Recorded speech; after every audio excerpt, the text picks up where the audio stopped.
Assalamu alaikum and peace. This is Imam Malik Mujahid, and you're watching Muslim Network TV on Galaxy 19 satellite, which covers whole USA, east, west, north, south, and also on Amazon Fire TV, Roku TV, and Apple TV, and or on website muslimnetwork.tv. Elections are over. Well, almost it seems like they're over. Conservative media, Fox and Wall Street Journal, they have given 290 over 214 lead to Biden, while liberal media like CNN is giving 279 lead, and you're all aware of that. It has been for a few days now. Biden and Democrats are celebrating it, while the president is pursuing the legal action. What are the viabilities of that? And the first lady is tweeting, like to count all the legal ballots, not the illegal ones. What are the illegal ballots here? And why these illegal ballots probably are responsible for giving Republicans the more control of the Senate and good news in House, and how come it's a bad news for Democrats? Are they talking two different ballots? And how come the Democratic fraud in election was not smart enough to manufacture victory in Senate? Then there was a talk of blue wave. I thought somebody was talking about it. Instead, we got red waves. So what is going on here? And I have a couple of guests, smart people, to discuss that with me. Edward Ahmed Mitchell, welcome to Muslim Network TV. He is Deputy Director of the Council of American-Islamic Relations. And Dr. Sohail Mahmood, who is Independent Political Analyst. Assalamu alaikum. Wa alaikum assalam. Welcome to Muslim Network TV. He is independent political analyst based in Chapel Hill, North Carolina. Well, how are you doing this morning? All right, fine. Alhamdulillah. So is it getting a lot of your time looking around what is happening politically in our country? Yeah, of course. You bet. Is there a lot of discussion in North Carolina about the fraud in election because there Trump is winning? Are they still talking illegal vote and legal votes there? Well, it depends where you are in North Carolina, in Charlotte, in Raleigh. I mean, Biden won, and I've attended a few parades. So, I've seen the enthusiasm and outpouring of joy. But you're right. I mean, in North Carolina, Trump is winning, and the decision will be made later on this week. It will take some time. Okay. The Republicans are going to win North Carolina. Okay. It seems so. Okay. But that doesn't make any difference. Biden has already won the Electoral College. You just said 279, and he's the president-elect of the USA. Whether or not, Trump wins North Carolina doesn't make any difference now. It's too late. Well, Edward, you are in Georgia, and Georgia has surprised a whole lot of people. What happened in Georgia? So, I think what happened is that we had first of all, assalamu alaikum, everyone, and a pleasure to be with you. Bismillah, alhamdulillah, wassalatu wassalamu ala rasulullah. So what happened in Georgia can really be traced back to 2018. In 2018, we had a very competitive governor's race between Stacey Abrams and Brian Kemp. And there were many, I think, legitimate allegations of voter suppression in relation to that election. Hundreds of thousands of people have been kicked off of the voting rolls by Secretary of State Brian Kemp, and Stacey Abrams barely lost that election. And in the 2 years after that, Stacey Abrams and other voting rights activists really dedicated their sole focus to registering voters in the state of Georgia, to getting thousands and thousands of new voters registered, including many young people and people of color. And I think what we saw in the election results was the result of that. We saw those new voters coming out to vote. We saw that happening in record numbers, and that, I believe, led to this incredible upset with Joe Biden appearing to have narrowly beat President Trump by 10,000 votes in Georgia. So I think the explanation for this is not only all the issues with President Trump, but also the fact that the community here put so much effort into registering voters over the past 2 years. Well, now the question I pose to both of you, do you think, Biden in his victory speech talk about bringing people together?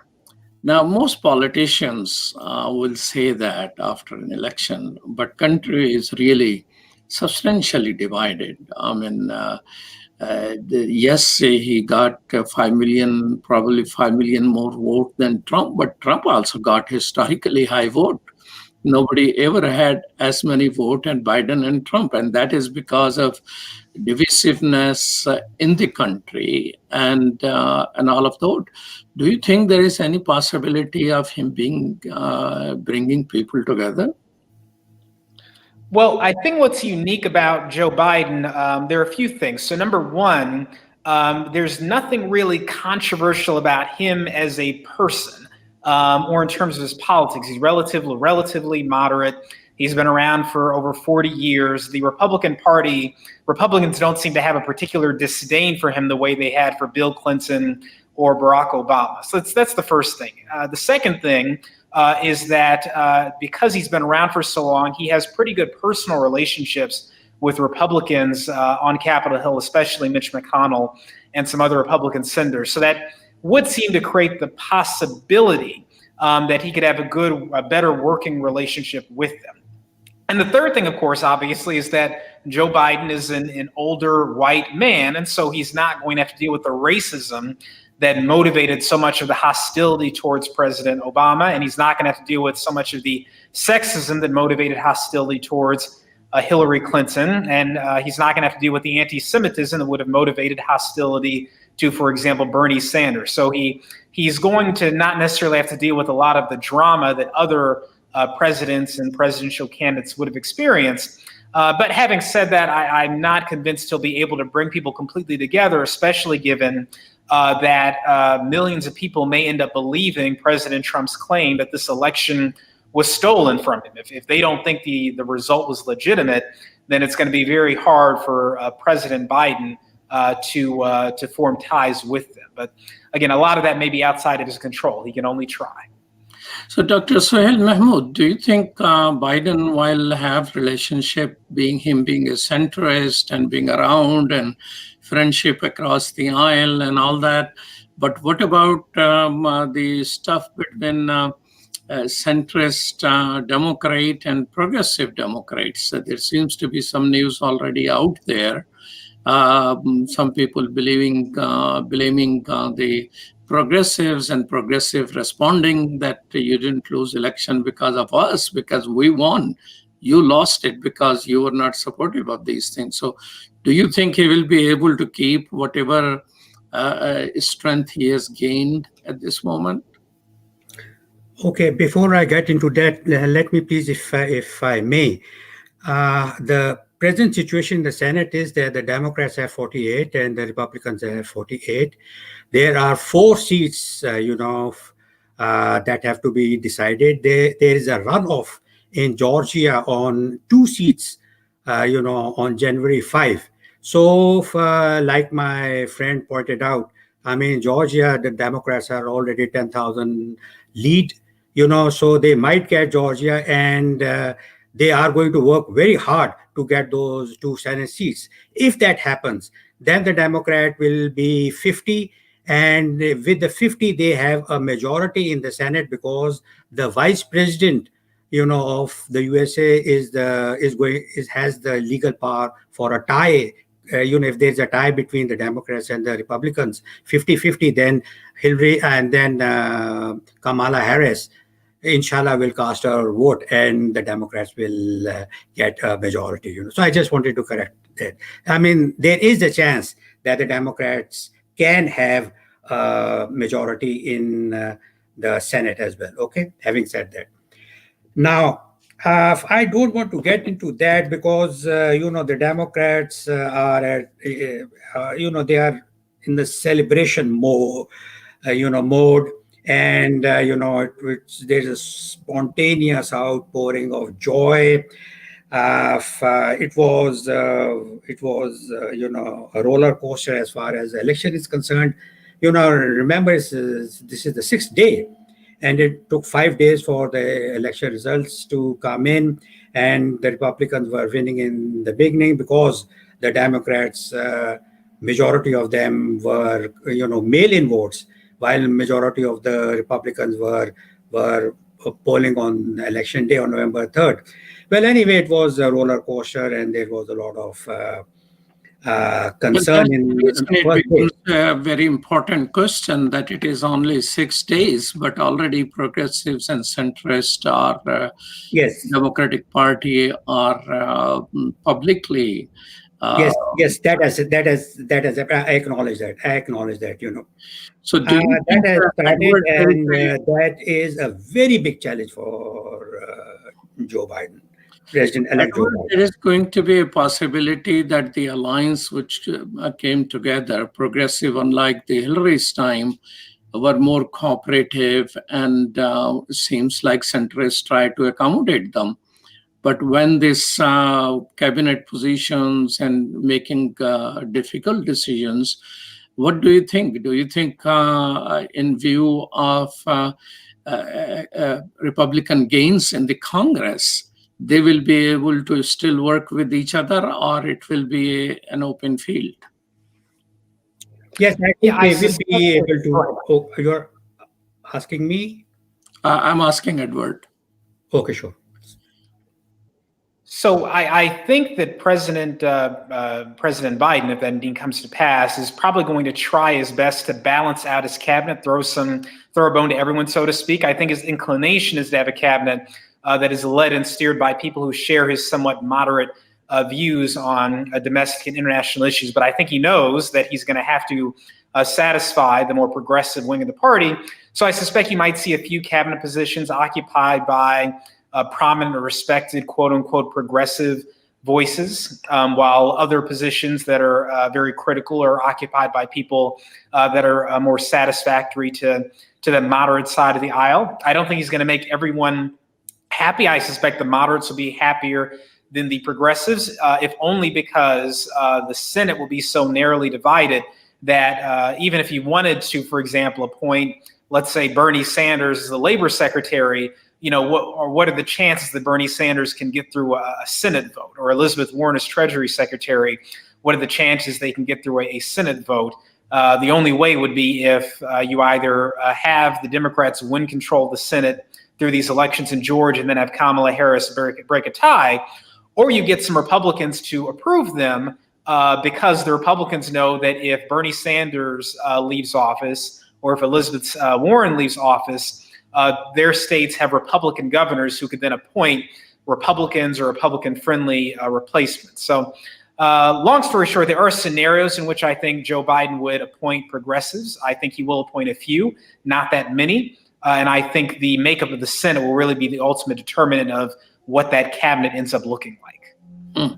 When is the elections going to be runoff elections in Georgia? January 5th. Wow, not very far away. So it seems all the money and all the fight is moving to Georgia. Yes. For those in Georgia who are tired of political campaign ads, we're going to have to live with them for a bit longer, inshallah. All right. So McConnell is a king for just a month and a half, it seems like, if the Georgia elections are that quickly out there. Well, what are the things Biden can do without, suppose he loses, he doesn't have the control of the Senate. But as a president, what are the things can he still do? Was that for me or Dr. Well, anyone of you can pick up. Go ahead, Dr. Mahmood. I'll go after you, inshallah. Okay. Well, that's not the first time. That has happened many times before. Remember, in the Obama administration, President Obama, the Senate was with the Republicans, So this is very common in the USA that there is a divided government. I mean, one party has the White House and the other party has control over the Congress. I mean, at least this time the Democrats will retain control of the House, and they might be defeated. I mean, you're right. I mean, since there's a question of 4 seats, I mean, they might be defeated in the Senate. But even then, if there is anyone who can reach out and has the temperament and has the skills and has the connections and knows the Senate, it is Joe Biden. Remember, Joe Biden has a career in the Senate. I mean, he has a career for about 50 years, and he was the Senate Foreign Relations Committee chairman. So he has a lot of contacts.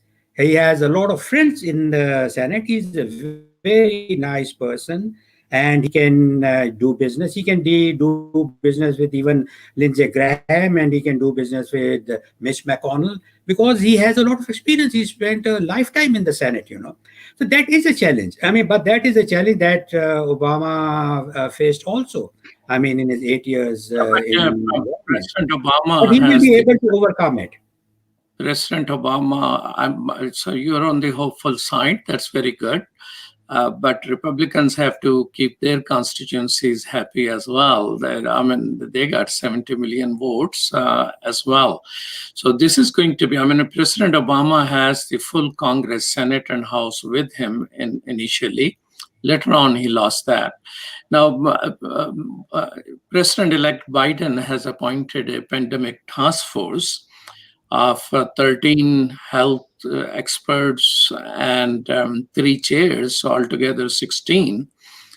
And it does not include any Muslim physicians, while 10% of all physicians saving lives in America are Muslims. It does include one gentleman from Indian heritage, Atal Gawande. So it seems like Muslim may still struggle in being elected or appointed to different positions. So, Edward, what do you think are the prospects of Muslims? Are anyone of you, Dr. Sohail Mahmood or Edward Mitchell, are applying for the any positions which are available? President get to appoint 9,000 people. Are there going to be Muslim will be counted as equal citizens if they qualify?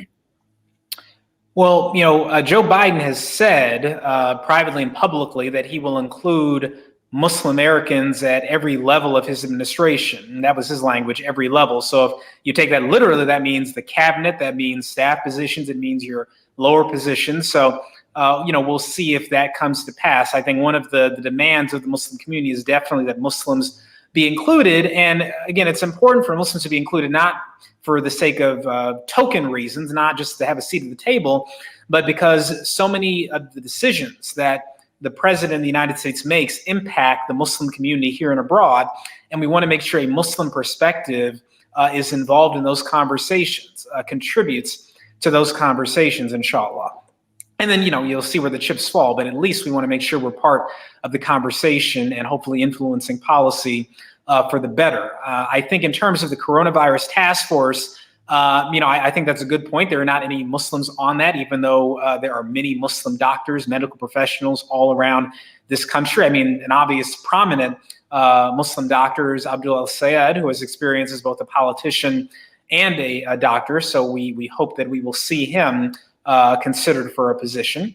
We will certainly keep encouraging the Biden administration, like we would with any administration, to include Muslim voices in those important positions. And if I can add briefly on the note of what could President Biden do without Congress, so many of the things that President Trump did that were destructive were not done through Congress, but through executive order, or they were foreign policy issues. So, for example, President Trump has wide latitude to make immigration policy. So a lot of the things that he's done at the border, that he's done with the Muslim ban, for example, those can be quickly reversed and changed by President Biden without having to go through Congress. Obviously, meaning the foreign policy things that President Trump has done, those can also be changed very quickly by President Biden without having to go through a Republican Senate.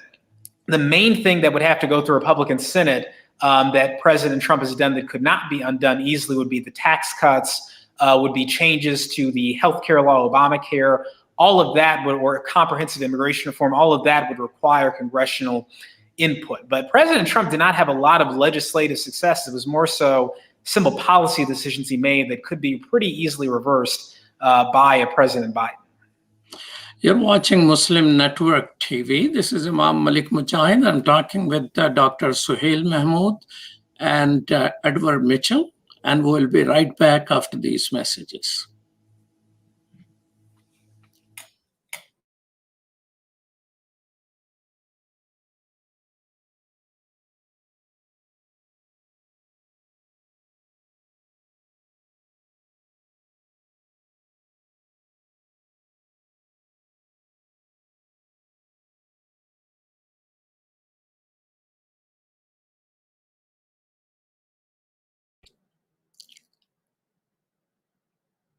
Welcome back to Muslim Network TV. This is Imam Malik Mujahid, and you're watching Edward Mitchell and Dr. Sohail Mahmood talking about the new government. While Biden is trying to put his cabinet together and task forces, President Trump has not accepted that this is a final decision, and is concerned about fraud and improper counting. And so what are the judicial routes available to President Trump, which might actually change the decision?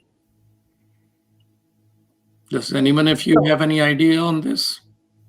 Dr. Mahmood, if you'd like to go first. No, I mean, what will happen is that this is a process, and the losing candidate, has the right to seek a recount, and they are going to seek a recount in Georgia, and they wanted to seek a recount in Wisconsin, but they had to come up with $3 million for a recount, which they have not come up. So it's a process, and there will be some adjudication. There might be some irregularities, a few here and there, but it will be so minor, and the vote that is going to be subject to this scrutiny is going to be so minor that it will not affect at all.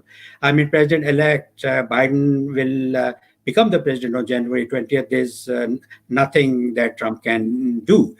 As a matter of fact, some of his advisors are now cautioning him that he should be mentally prepared to accept Biden. I mean, George Bush, ex-president of the USA, he has congratulated Biden.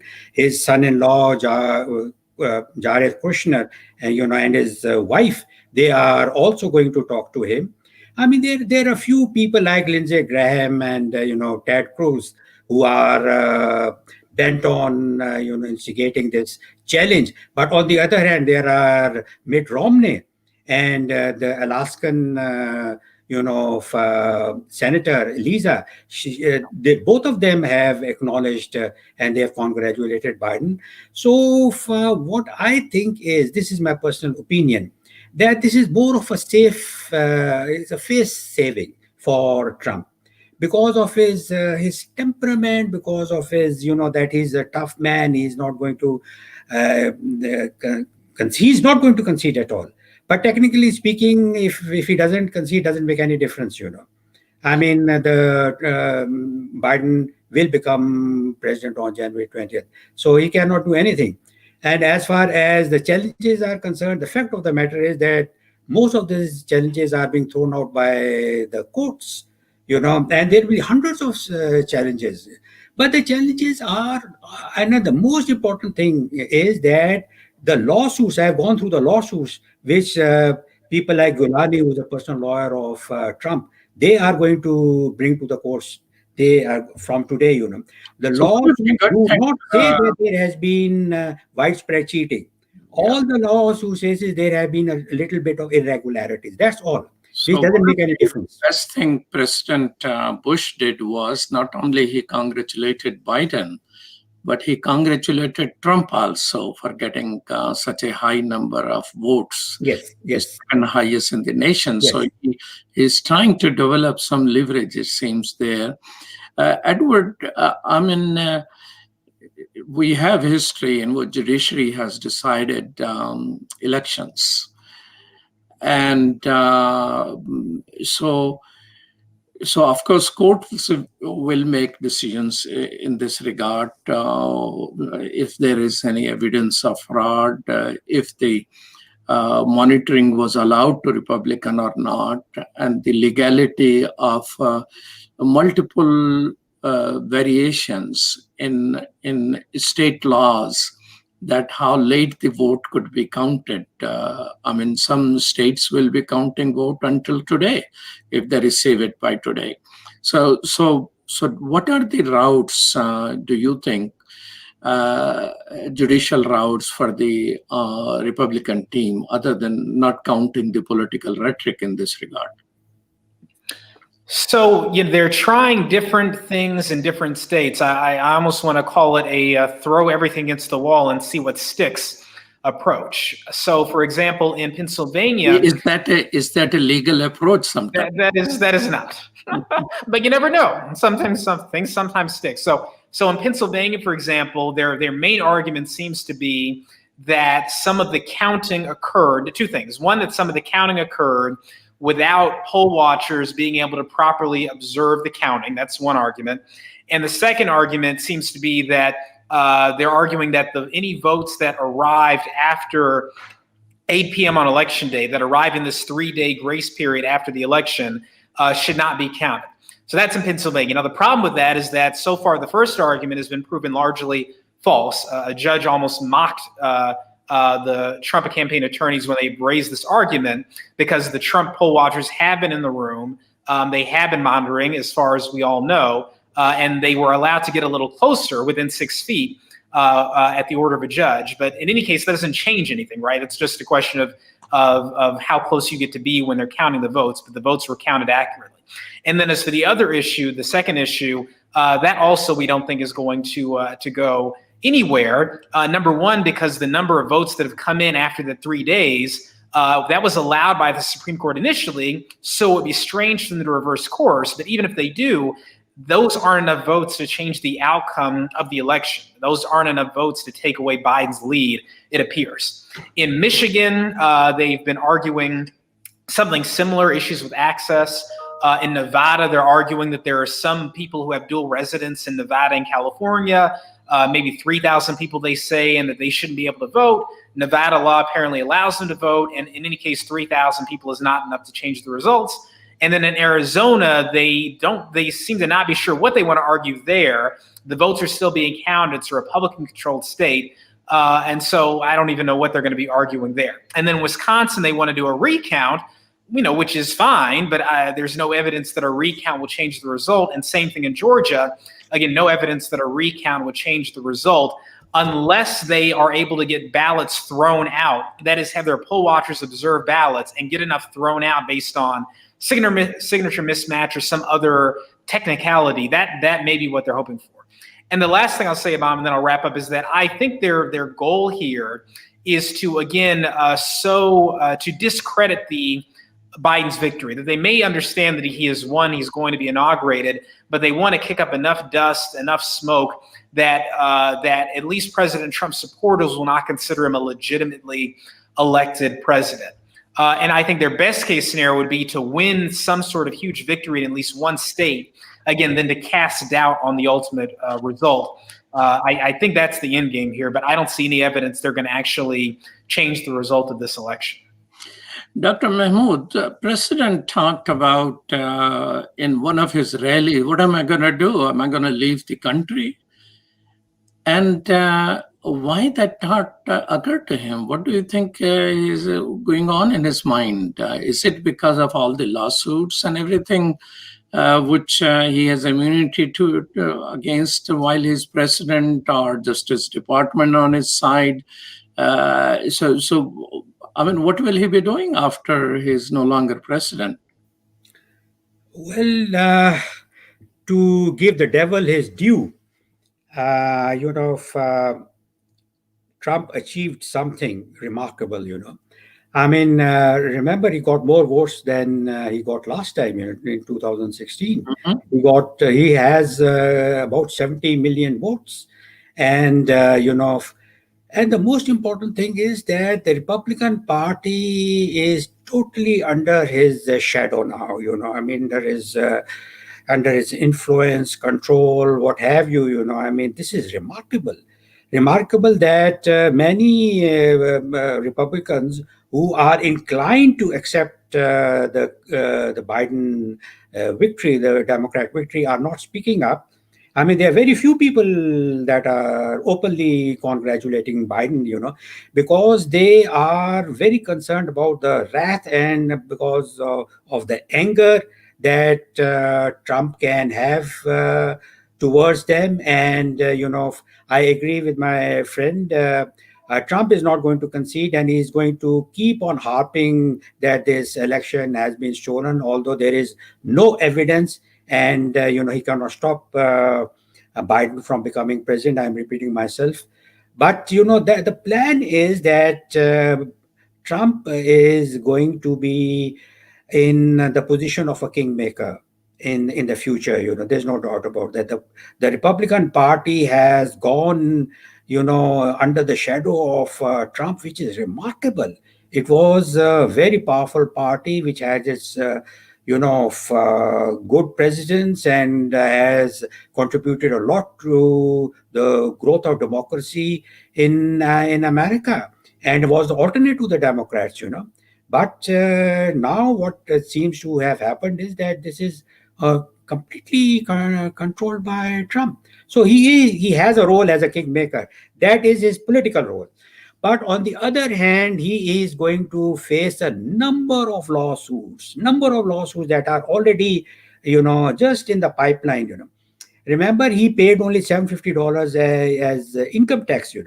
And there is a IRS demand to open up his accounts.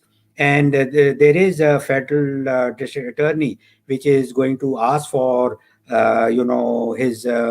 his tax records to be straightened out, because he claims to be a billionaire, and he is a billionaire, and he doesn't pay any taxes. $750 is nothing. I mean, Well,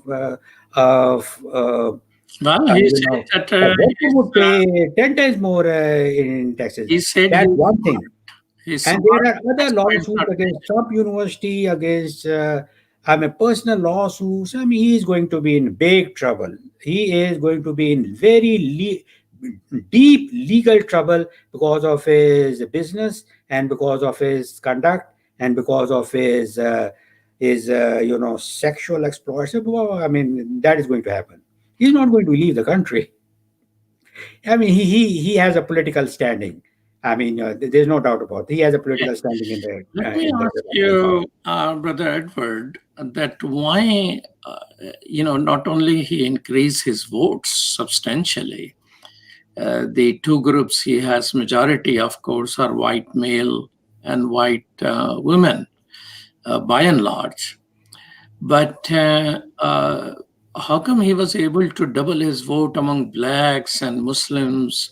Not as much in Latinos, but substantially high in Latinos also. But he doubled his vote among Muslims and blacks, if, of course, the exit polls are correct.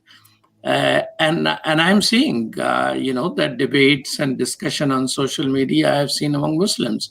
So what is Trump's appeal to blacks, and what is Trump appeals to Muslims, where he has been able to build up his support? Well, look, I'll just say from an analytical perspective, a few things. So number one, it is true that President Trump apparently increased his vote share among Muslims, among African Americans, and in particular, CAIR's exit poll showed that about 17% of respondents, Muslim respondents, said they voted for President Trump. Another 11% said they didn't want to say who they voted for, which leads us to think they probably voted for President Trump. And then 69% indicated they voted for Vice President Biden. That was our 69% if you say it for Biden. That's pretty close to what Associated Press is also saying in their exit poll, that so it is 30% voted for Trump. So it is close by. Right. The numbers are close. So CAIR's exit poll again had 69% support for Biden, 17% for Trump, 11% we don't want to say. If you add that 11% to the 17%, then you get to 28%, which is close to the AP poll. And also I'll note that ISPU, the Institute for Social Policy and Understanding, did a poll earlier this year that also showed noticeable support for President Trump. Now, why? The ISPU poll indicated that the economy was the main reason given among Muslims who supported President Trump. I suspect that another issue could be social issues, for example, abortion or other issues that Muslims may have more conservative views on, could have also played a role. But the economy, I think, was the most often given reason for Muslim support for President Trump. And then in the Black community, I'll just say I'm not sure I have a good answer. I'll say that President Trump's team did apparently make a concerted effort to try to target Black men in particular. For some reason, you saw they had some success with prominent African-American male celebrities, but I think many of those celebrities were not taken seriously in the broader Black community. At the end of the day, the overwhelming majority of African-Americans ended up voting for Vice President Biden. So President Trump did make some inroads, but obviously not significant enough to change the result of this election. And the last thing I'll note is that you're correct. President Trump did get 71 million votes. That's more votes than President Obama received in 2008, and it's far more votes than President Trump received in 2016. So that tells you the support for him is not fleeting. It wasn't a fluke. There is a significant, massive number of people in this country who either tolerate or support President Trump's ideology, which could persist long past his presidency. And it's something that I think our country will have to grapple with for some time to come. Well, thank you so much for those insights. You're watching Muslim Network TV on Galaxy 19 satellite and many other places, and we'll be right back after these messages.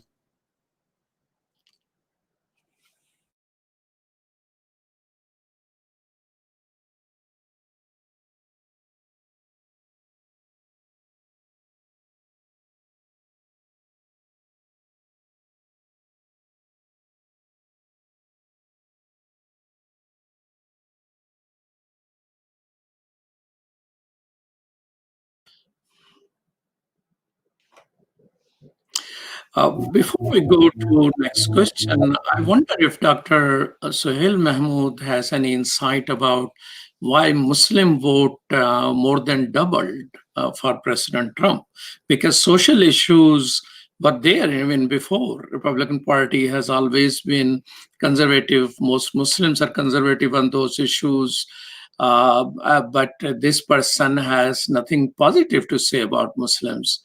How come they were so inclined to vote?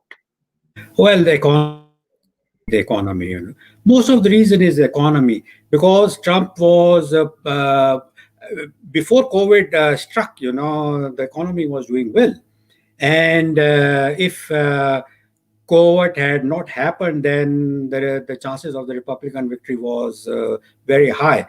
But you know, having said that, now Trump is trying to open up the economy, and you know, that maybe you know, a lot of Muslims also feel that this is about time that you know there should be economic growth. But let me point out that these are internal debates that we have as Muslims. You know, I am a Democrat, so you know, I have Republican Muslim friends, and they point out to me all the time, and we have these debates. Then, and of course, you know, I acknowledge that they have a lot of weight in their argument. That how can you? I mean, they're asking me how they're Democrat Muslim. How can you support the Democrat Party when the Democrat Party is favoring, you know, the LGBT guys and all all the gay movement and the feminist movement, and for all leftist atheist people who have got nothing to do with religion. I mean, how can a Muslim who believes in Sharia, who believes that gay behavior is wrong, LGBT behavior is wrong, how can you support the Democrat Party? So there are people who support the Republican Party because the Republican Party is conservative on these social issues. So this is an internal debate. I mean, and we have it all the time. That they actually, the point that I'm making is that they argue, our Republican Muslim friends argue that a good Muslim cannot support left-leaning LGBT, gays, abortion. Yeah, you made that point. So let's talk about violence a little bit. There was a lot of risk, and people were worried about there going to be violence and things like that. And it seems, by and large, election, although there were reports of election intimidation, voters intimidation, and all that, by and large, elections were without violence. But rhetoric has been dangerously very high. And Trump keeps saying that there were fraud and all that. And Steve Bannon, is a powerful person. He came up with that he needs to, suggesting that Dr. Fauci need to be beheaded and all that. And no action was taken. Is it, Edward, you being a lawyer, I don't know if you still practice, but is it legally okay for somebody to threaten to kill somebody? The short answer is no, absolutely not. That would not fall within the bounds of free speech. Now, in terms of political rhetoric and comments that are clearly not to be taken seriously, those things probably aren't prosecutable, or at least no prosecutor really take the time to go after those kind of statements that are clearly not meant to be a direct and specific threat. The key thing in most states for a threat to be prosecutable is that it causes fear in the victim. That is, the victim believes that it causes fear. They believe they're going to be harmed. So, for example, if your wife gets mad at you and says, "Oh, I'm going to kill you. I can't believe you left the toilet seat up again," are the police going to arrest your spouse for that? No, because you're not afraid. You didn't take it. Well, I don't know. Hopefully you didn't take it seriously. I don't know what your marriage is like, but chances are, no, you didn't take that seriously. You weren't actually afraid of that sort of comment. So that would not be something that would be prosecutable. On the other hand, if someone gets mad at you, you're arguing with you, and all of a sudden they say, "I'm so mad at you, I'm going to kill you," and whether or not they mean it or not, you feel a fear in your heart. It makes you afraid of being harmed. Then at that point, it could become actionable by the police. So in terms of the remark that Steve Bannon made about encouraging President Trump to decapitate Anthony Fauci, which is disgusting and disturbing. Does it violate any criminal law? I suspect there's a fair argument that it does in some states. I'm not sure where he was when he said it. And it just shows you, more broadly, it's just a sign of how frightening fascism is. This notion that you have to agree with one side of the political aisle, or you deserve to not only die, but to be killed in a horrific way, and then used as a prop to scare others from speaking up. It just shows you the ideology of Breitbart, of Steve Bannon and people like him. What we were warning about for years was the end result of what these people would want. Now, did he really mean it? I don't know if he really meant it seriously, but the mere fact that he would say that out loud, tells you something about the ideology that is motivating so many of the people who are like Steve Bannon. Dr. Mahmood, do you think, people were buying guns for a while? Before election, actually, somebody, my car mechanic, who himself and his mother and his sister, all of them have legal licenses to conceal and carry. And he was saying that ammunition is no longer available to practice because people have been buying it off the shelf. Then I looked up the news. That is correct. I mean, there are several stores are limiting how much they will sell you in a particular week. Because the supply is limited and all those things. So is this rhetoric which is there, and the militias and all of that? Do you think while at election time none of these things happen, are you afraid that violence may still happen? No, I don't think so. I don't think so. Well, there was a election hype, and of course, people got emotional. I mean, on both sides. This was a very divisive elections, and things sort of rhetoric happens on both sides. But I really don't think that there would be violence on large scale violence. Remember, most of it is just rhetoric. Most of it is just politics. I mean, showing of weapons. Like remember in Minnesota, the Republican rednecks, they went to oust enter the chambers and the legislatures, But that is all showmanship. That's all politics. That's all rhetoric. But the biggest concern is, and this is a very big concern that we have, is that Trump is not going to give in.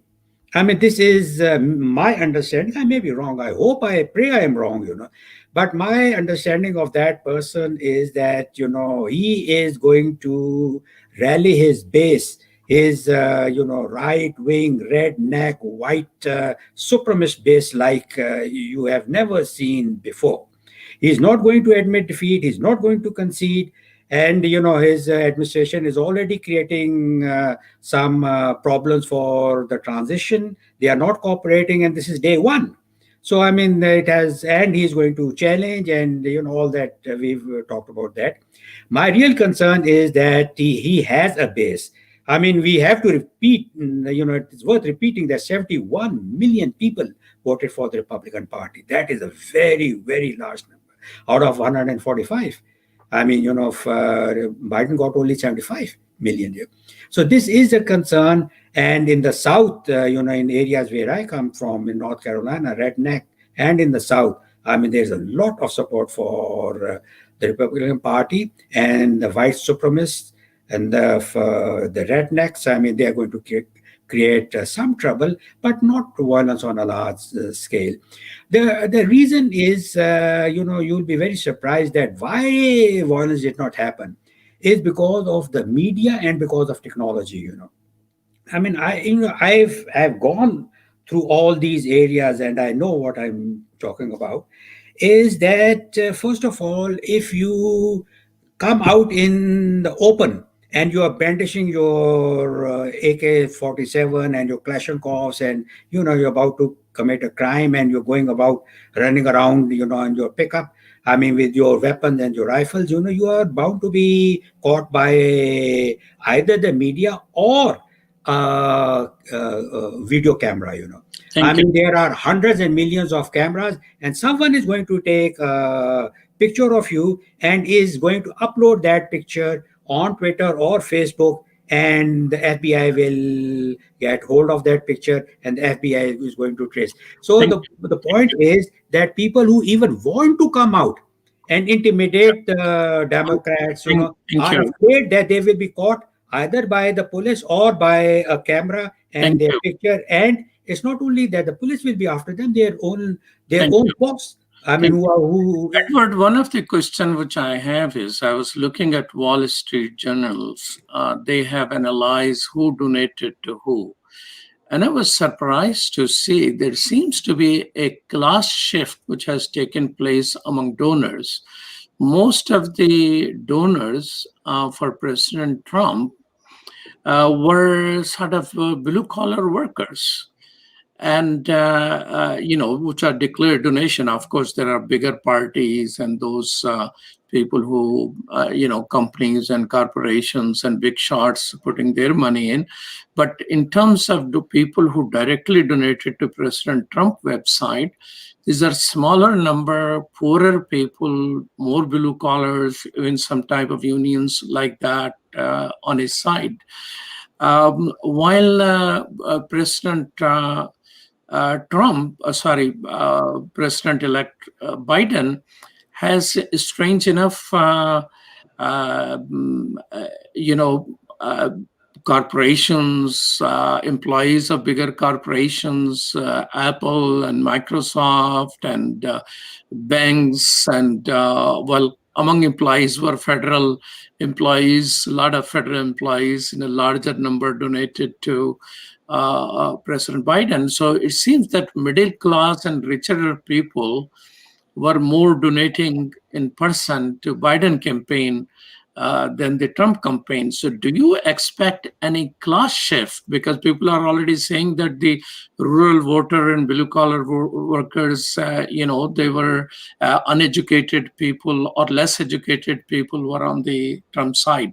Just a minute, because we are about done with our time. Yeah.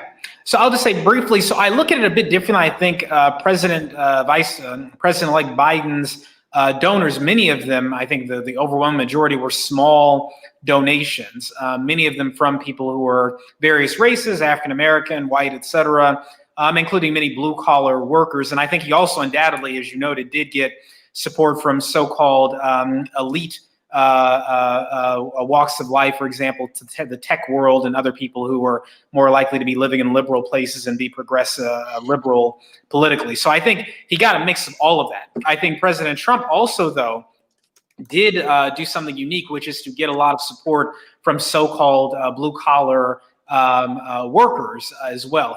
That's how he won last time in Pennsylvania, Michigan, Wisconsin, was making a lot of headway with his argument of economic populism and standing up to the Chinese government and their economy and all that. So President Trump did make a lot of headway with those voters, kind of white, blue-collar voters, partly based on the economy, partly based on populism, partly, I dare say, based on racial issues. And we can expect that support to continue to go with the Republican Party to some extent in the years to come. Well, thank you. Thank you so much, Edward Mitchell, and thank you, Dr. Sohail Mahmood, for being with us on Muslim Network TV. And thank you, Sherdil Khan, our producer, and Dr. Abdul Wahid, our co-producer, to be with us and organizing this whole show. You have been watching, and thank you for watching Muslim Network TV.